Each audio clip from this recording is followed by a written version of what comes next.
On this, the third reflection on the spiritual gift that aloneness can be, I'd like to turn to a recent encyclical of Pope Francis called De Lexit Nos. It's on the Sacred Heart. And before I read a very short few phrases from that, let's take a moment just to ask the Lord to speak deeply to our hearts.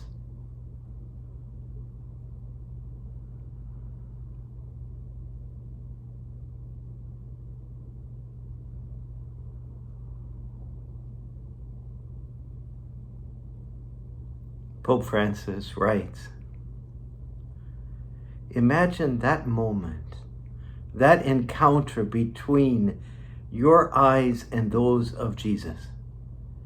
If Jesus calls you and summons you for a mission, he first looks at you, plumbs the depths of your heart, and knowing everything about you, fixes his gaze upon you. And as you leave this time of reflection, I hope that you can enter into a prayer that's focused on Jesus's eyes gazing at you and your eyes gazing into the eyes of Christ. Because in the very beginning of all of our existence, it's that God first looks upon us before ever we look upon God.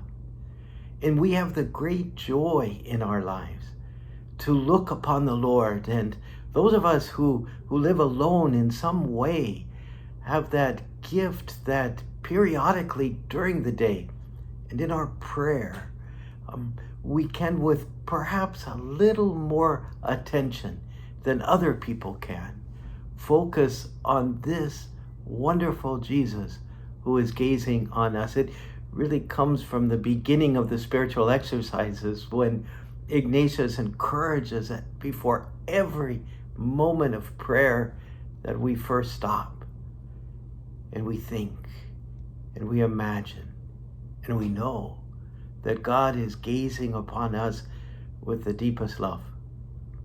And so in this time of prayer, in this time of aloneness and prayer, may we return that gaze of Christ, knowing the tenderness of Christ enters our heart and our soul and awakens within us a deep tenderness for Christ.